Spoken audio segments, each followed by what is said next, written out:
తెలంగాణలో మున్సిపల్ ఎన్నికల పోలింగ్ ప్రశాంతంగా ముగిసింది. పలుచోట్ల తీవ్ర ఉద్రిక్తతలు, పిడిగుద్దులు, లాఠీచార్జ్ పోలీసులను ఉరుకులు పరుగులు పెట్టించింది. పెద్దపల్లి, నర్సాపూర్, బర్ధనపేట, సంగారెడ్డి, మహబూబాబాద్, నిజామాబాద్ ప్రాంతాల్లో ఘర్షణలు తలెత్తాయి. ఎల్లంపేటలో పోలీసుల అత్యుత్సాహం స్థానికులను ఆగ్రహానికి గురిచేసింది. మొత్తానికి మున్సిపల్ ఎన్నికల్లో 70% పోలింగ్ నమోదైంది. ఇక ఎల్లుండి జరిగే ఓట్ల లెక్కింపుపై ఉత్కంఠ నెలకొంది.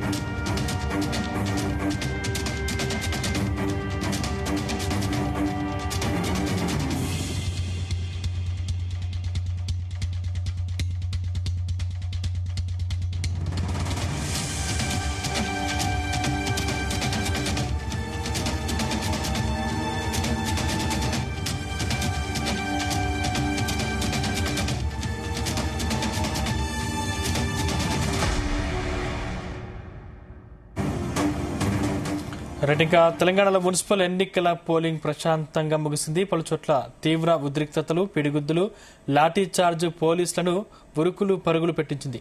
ఓవరాల్ గా మెదక్ జిల్లాకు సంబంధించినటువంటి పోలింగ్ సంబంధించి మరింత పూర్తి సమాచారం మా ప్రతినిధి నాగేష్ అందిస్తారు. నాగేష్, సందీప్, ఉమ్మడి మెదక్ జిల్లా వ్యాప్తంగా పోలింగ్ కొంత చెదురుముదురు గడ్ల మినహా ప్రశాంతంగా కొనసాగింది. అయితే మెదక్ జిల్లాలో మెదక్ సంబంధించి మైనంపల్లి రోహిత్ స్థానిక ఎమ్మెల్యే, మెదక్ ఎమ్మెల్యే చేసిన హంగామా ఒకటి అక్కడ స్థానికంగా పోలీసుల మధ్య తీవ్ర వాగ్వాదాన్ని దారితీసిందని చెప్పుకోవచ్చు. ఇటు సంగారెడ్డిలోను Jaggareddy, TPCC working president Jaggareddy చేసిన హంగామా కూడా ఇక్కడ కొంత పోలీసుల పైన దురుసుగా ప్రవర్తించిందనే ఆరోపణలు అయితే ఉన్నాయి. అయితే ఈ రెండుటి గల కారణాలు మనం విశ్లేషించుకుంటే, సంగారెడ్డిలో ఏదైతే ఈ 34వ వార్డులో కాంగ్రెస్ అభ్యర్థిని ఒక సిఐ కాలర్ పట్టుకున్నాడనే ఒక ఆరోపణల నేపథ్యంలో జగ్గారెడ్డి తీవ్ర ఆగ్రహంతో ఊగిపోతూ అక్కడ పోలీసులను ఇష్టానుసారంగా తిట్టిన సందర్భం చూసాం. వారిని బూతులు తిడుతూ అక్కడ ఆగ్రహం వ్యక్తం చేశారు. స్థానికంగా అక్కడ ఉన్న డిఎస్పీ కావచ్చు, ఇతర ఉన్నతాధికారులు ఉన్న వారి సమక్షంలోనే ఈ ఘటన అయితే జరిగింది. అయినప్పటికీ ఇంకా ఎలాంటి యాక్షన్స్ అయితే తీసుకోలేనట్టుగా తెలుస్తోంది. అయితే ఇక్కడ మెదక్ లో కూడా ఇదే సీన్ జరిగింది. ఉమ్మడి మెదక్ జిల్లా వ్యాప్తంగా మనం చూసుకుంటే 18 మున్సిపాలిటీలకు సంబంధించి ఎన్నికలు అయితే జరిగాయి. సంగారెడ్డి జిల్లాలో 11, మెదక్ జిల్లాలో 4, సిద్దిపేట జిల్లాలో 4, మొత్తం ఓవరాల్ గా 19 మున్సిపాలిటీలు. ఈ 19 మున్సిపాలిటీల్లో కూడా చెదురుముదురు ఘటనలు మినహా ప్రశాంతంగా పోలింగ్ అయితే జరిగింది.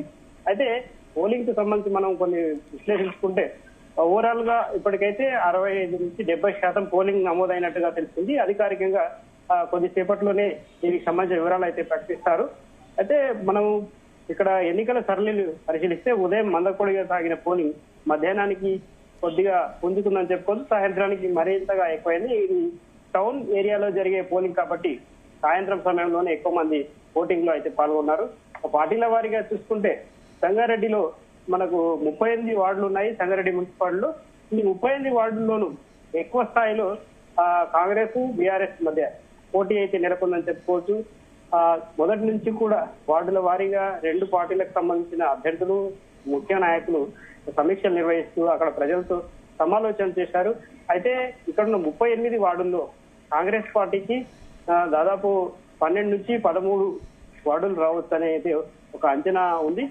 బీఆర్ఎస్ పార్టీకి 15 నుంచి 16 సీట్లు రావచ్చు అనేది ఇక్కడ స్థానికంగా ఉన్న పరిస్థితులను బట్టి చూస్తే మనకు ఒక అంచనా. అయితే పూర్తి స్థాయిలో దీనికి సంబంధించి అక్కడ ఉన్న ప్రజలతో కావచ్చు, ఇతర నాయకులతో మాట్లాడితే వివరాలు పూర్తిగా వెల్లడవుతాయి. అటు సదాశివపేటలోనూ ఇదే పరిస్థితి అని చెప్తున్నారు. సదాశివపేటలోనూ బీఆర్ఎస్ కే కొంచెం ఎడ్జ్ గా ఉంది.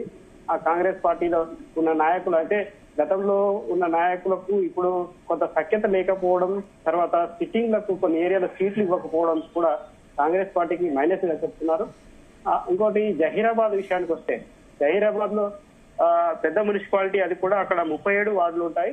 గత టర్మ్ లో అక్కడ ఎన్నికలు జరగలేదు. విలీన గ్రామాలు అక్కడ కలవడంతో ఎన్నికలు 5 ఏళ్ల జరగలేదు. అంటే దాదాపుగా 10 ఏళ్ల తర్వాత అక్కడ ఎన్నికలు జరిగాయి. అయితే అక్కడ కాంగ్రెస్ కు కొంత వర్గపోరు అనేది బీఆర్ఎస్ కు కలిసొచ్చే అంశంగా చెప్పుకోవచ్చు. 37 వార్డుల్లో అభ్యర్థులు పోటీ చేసినప్పటికీ ఏదైతే చంద్రశేఖర్ వర్గం కావచ్చు, ఇంకా ఉజ్వల్ రెడ్డి వర్గానికి సంబంధించి వర్గపోరే ఇక్కడ బీఆర్ఎస్ కు అనుకూలమైందని చెప్పుకోవచ్చు. అక్కడ కూడా స్థానికంగా బీఆర్ఎస్ ఎమ్మెల్యేనే ఉన్నారు. దాంతో అక్కడ పోలరైజేషన్ జరిగింది ఓట్లు అని చెప్తున్నారు. బీఆర్ఎస్ కు అక్కడ కొంత మేర ఎక్కువ ఓట్లు ఎక్కువ స్థానాలు దక్కే అవకాశం ఉంది. అదే పరిసర ప్రాంతాల్లోని కోహీర్లో చూస్తే కోహీర్ కొత్తగా ఏర్పడిన మున్సిపాలిటీ, ఇక్కడ 16 ఉన్నాయి వార్డులు. 16 వార్డుల్లో దాదాపుగా అక్కడ కూడా బీఆర్ఎస్ కు ఎక్కువ సీట్లు వచ్చే అవకాశం ఉందని చెప్తున్నారు. అయితే ఈ ఉమ్మడి మెదక్ జిల్లాలో సంగారెడ్డిలో చూసుకుంటే ఇంకోటి మంత్రి దామోదర్ రాజనరసింహ ప్రాతినిధ్యం వహించే అందోల్ సెగ్మెంట్ ను మనం పరిశీలిస్తే అందోల్ జోగిపేటలో 20 వార్డులు ఉంటాయి. అక్కడ కొంత టగ్గాఫార్ గా ఉంది బీఆర్ఎస్ కు కాంగ్రెస్ కు. గత టర్మ్ లో అక్కడ మనం విశ్లేషించుకుంటే టీఆర్ఎస్ 13 స్థానాలు అయితే సాధించింది 20లో. అప్పుడు కాంగ్రెస్ పార్టీ అధికారం లేదు, బీఆర్ఎస్ అధికారంలో ఉంది కాబట్టి అక్కడ ఎక్కువ స్థానాలు సాధించింది. కానీ ఈసారి మంత్రి ఇలాగా అయినప్పటికీ కూడా కొంత కాంగ్రెస్ కు ఎడ్జ్ వచ్చే అవకాశం తక్కువనే ఉన్నాయని చెప్తున్నారు. ఎందుకంటే అక్కడ మాజీ ఎమ్మెల్యే క్రాంతి కిరణ్ కూడా గత 2 రోజులుగా పూర్తి స్థాయిలో ఎఫర్ట్ పెట్టారని అయితే చెబుతూ ఉన్నారు. మరో మున్సిపాలిటీ మనం నారాయణఖేడ్ వెళ్తే నారాయణఖేడ్ లో కూడా కాంగ్రెస్ గట్టి పట్టున్న ప్రాంతం అది.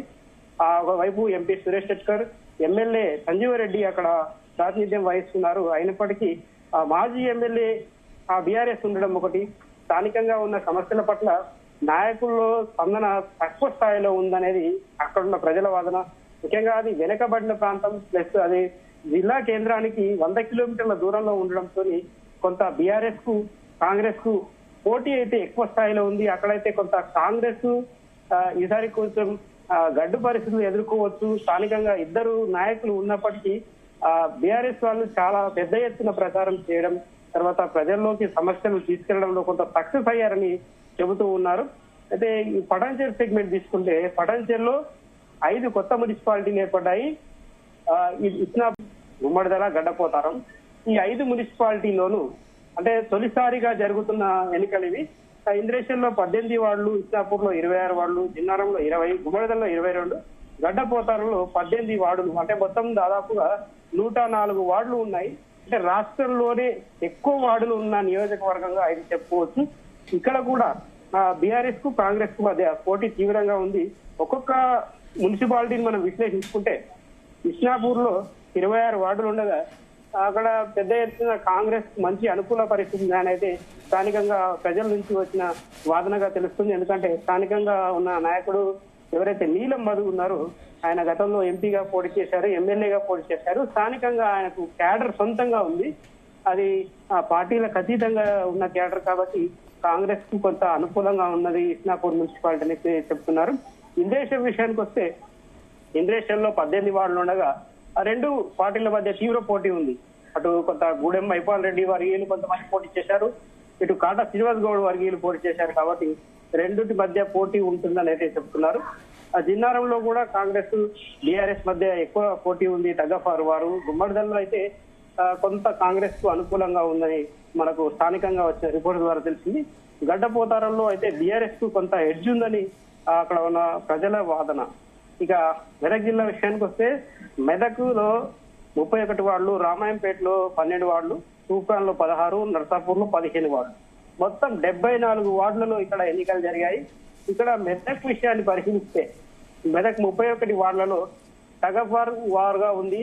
అక్కడ మాజీ ఎమ్మెల్యే పద్మాదేవేందర్ రెడ్డి, ప్రస్తుత ఎమ్మెల్యే మైనంపల్లి రోహిత్ రావు మధ్య ఉన్న అంతర్గత విభేదాలే ఇక్కడ కార్యకర్తల మధ్య కూడా జరిగాయని చెప్పుకోవచ్చు. ఈ రోజు జరిగిన ఎలక్షన్ లో కొంత రచ్చరచ్చ కూడా జరిగింది. అయితే ఇక్కడ 31 వార్డులలో 2 పార్టీలకు స్పష్టమైన మెజార్టీ వస్తుందా రాదా అనేది క్లారిటీగా చెప్పలేని పరిస్థితి ఉంది. రామాయంపేటలో మాత్రం కొంత బీఆర్ఎస్ కు కొంత ఎడ్జ్ వచ్చే అవకాశం ఉందని చెప్తున్నారు. తక్కువ వార్డులు ఉన్నాయి. అయితే ఈ మెదక్ రామాయంపేట పరిసర ప్రాంతాల్లో బీజేపీ నుంచి 2-3 సీట్లు అయితే వచ్చే అవకాశం ఉంది. తూప్రాన్ విషయానికి వస్తే అది మాజీ సీఎం కేసీఆర్ కు సంబంధించిన ఇలాకా, అది గజ్వేల్ అసెంబ్లీ సెగ్మెంట్ కు వస్తుంది కాబట్టి అక్కడ కొంత బీఆర్ఎస్ కి ఎక్కువ ఎడ్జ్ ఉందని చెప్తున్నారు. నర్సాపూర్ లో కూడా ఈరోజు ఉదయం చూడవచ్చు. నర్సాపూర్ అసెంబ్లీ సెగ్మెంట్ లో మనం చూస్తే దాదాపుగా బీఆర్ఎస్ బీజేపీ రెండు పార్టీల మధ్య ఘర్షణ వాతావరణం నెలకొంది. ఆ రెండు పార్టీల కార్యకర్తలు కొట్టుకోవడం కూడా జరిగింది. కాబట్టి కొంత అక్కడ ఉద్రిక్త పరిస్థితులు మనం చూసాం. అయితే నర్సాపూర్ లో బీఆర్ఎస్ కాంగ్రెస్ మధ్య పోటీ ఉన్నప్పటికీ కాంగ్రెస్ కే కొంత ఎక్కువ సీట్లు వచ్చే అవకాశం ఉందని చెబుతూ ఉన్నారు సందీప్. అయితే మరి సిద్దిపేట విషయానికి వస్తే సిద్దిపేట జిల్లాలోని దుబ్బాక, గజ్వేల్, చేర్యాల, హుస్నాబాద్ ఈ 4 మున్సిపాలిటీలో ఎన్నికలు జరిగాయి. 4 మున్సిపాలిటీలో కలిపి 72 వార్డులు ఉన్నాయి. ఈ 72 వార్డులకు సంబంధించి దుబ్బాకలో చూస్తే ప్రస్తుతం దుబ్బాక నుంచి ఎమ్మెల్యే బీఆర్ఎస్ కు చెందిన నాయకుడే ఉన్నారు కొత్త ప్రభాకర్ రెడ్డి. కాబట్టి అక్కడ కొంత బీఆర్ఎస్ ప్రభావం ఎక్కువగా ఉందని చెప్తున్నారు. గతంలో కూడా అక్కడ బీఆర్ఎస్ ప్రభావం ఉంది. అయినప్పటికీ ఎంపీ రఘునందన్ రావు సొంత ఇలాకా కాబట్టి అక్కడ బీజేపీ ప్రభావం కూడా కొంచెం ఉండే అవకాశం ఉంది. దుబాకలో 20 వార్డులకు ఎన్నికలు జరిగాయి. అక్కడ స్పష్టమైన మెజార్టీ బీఆర్ఎస్ కు వస్తుందని అయితే చెబుతూ ఉన్నారు. గజ్వేల్ విషయానికి వస్తే గజ్వేల్ లో మాజీ సీఎం కేసీఆర్ సొంత నియోజకవర్గం కాబట్టి అక్కడ ఉన్న 20 వార్డుల్లోనూ 11 నుంచి 12 వార్డుల్లో బీఆర్ఎస్ గెలుస్తుందని అయితే చెబుతూ ఉన్నారు. ఇక చేర్యాల విషయానికి వస్తే చేర్యాల అటు వరంగల్ కు సమీపంలో ఉండే ప్రాంతము, ఇటు సిద్దిపేటకు ఆనుకొని ఉండే ప్రాంతం కాబట్టి అక్కడ కూడా బీఆర్ఎస్ ప్రభావం ఎక్కువగా ఉంటుందని చెప్తున్నారు. అక్కడ చిన్న మున్సిపాలిటీ 12 వార్డులు ఉంటాయి కాబట్టి అక్కడ బీఆర్ఎస్ ప్రభావం ఉంటుందని అయితే మనకు స్పష్టంగా తెలుస్తుంది.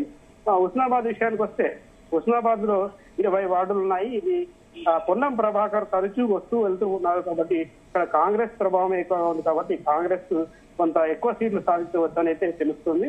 అయితే ఓవరాల్ గా చూస్తే మనం ఉమ్మడి మెదక్ జిల్లాలో మొత్తం ఓవరాల్ గా 402 వార్డులకైతే ఎన్నికలు జరిగాయి.